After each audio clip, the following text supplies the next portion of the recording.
Now we have updates coming in from Maharashtra, where the first reaction of the Chief Minister of the state, Eknath Shinde, on raids. He says no anti-social elements will be allowed here.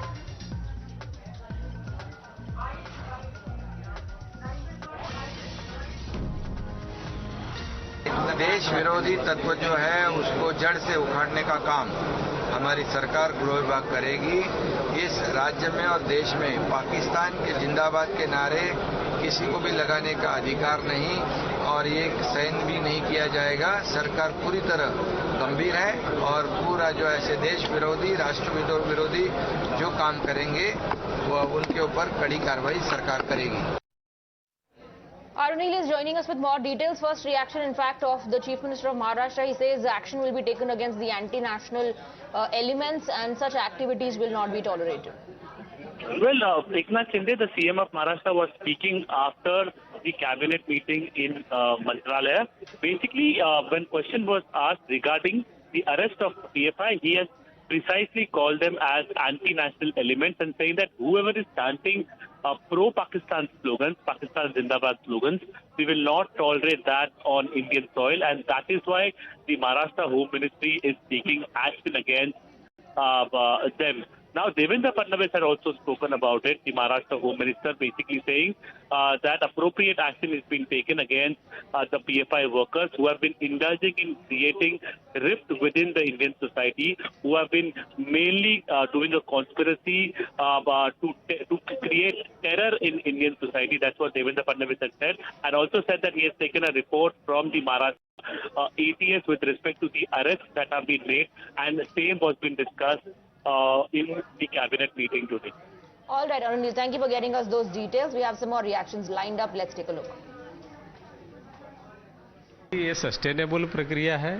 PFI हो या कोई दूसरे भी ऐसे जो संगठन होते हैं जो देश विरोधी गतिविधियों में जिनकी संलिप्तता के बारे में संशय हो या जानकारियां पुख्ता हो, दोनों दृष्टि में हमारी जो एजेंसियां होती हैं, जांच एजेंसियां, वो उसकी जांच भी करती हैं और जांच करने के बाद जिस तरह के इनपुट आते हैं उसके विरुद्ध कानून सम्मत क्या कार्रवाई हो सकती है वो कार्रवाई की जाती है। उसी क्रम में लगातार ये सारी कार्रवाइयाँ होती हैं, गिरफ्तारियाँ भी होती हैं और जांच चूँकि भी जारी है, इसलिए बहुत कुछ इस विषय में कहना उचित नहीं होगा। जब जांच पूरी होगी तो निश्चित रूप से ऐसी सारी चीज़ों को हम सब देखते हैं और उसी के कारण जो इस तरह की गतिविधियां होती हैं उनके बारे में जो जानकारियां आती हैं, इनपुट आते हैं, उनके विरुद्ध कार्रवाई की जाती है। जांच का विषय है, जो कोई भी गलत है उसको बख्शा नहीं जाए। कट्टरवादी ऑर्गेनाइजेशन के खिलाफ कार्रवाई में राजनीति का कोई स्थान नहीं। एनआईए अगर रेड करती है और वहां से आपत्तिजनक चीजें मिलती है तो निश्चित तौर पर एनआईए अपना काम कर रही है। अगर उन्हें कुछ कहना है तो अदालतें हैं। हमारा बड़ा स्पष्ट मत है, कट्टरवाद पर किसी भी प्रकार की राजनीति नहीं होनी चाहिए। कट्टरवाद समाज का दुश्मन है, देश का दुश्मन है और दोनों तरफ के कट्टरवाद पर समानुपातिक रूप से कार्रवाई होनी चाहिए। लेकिन ये जब देश के प्रधानमंत्री नरेंद्र मोदी जी का दुकान लुटने वाला होता है तो इनको एक फर्जी एजेंडा पूरे देश में चलने लगता है कि इनकी जान को खतरा है। आप कुछ भी प्लांट कर लो अपने खिलाफ। 2024 में इस देश के युवाओं ने, किसानों ने, अनुसूचित वर्गों ने, पिछड़ों ने तय कर लिया है कि आपकी कहानी हम वोट के जरिए तय करेंगे।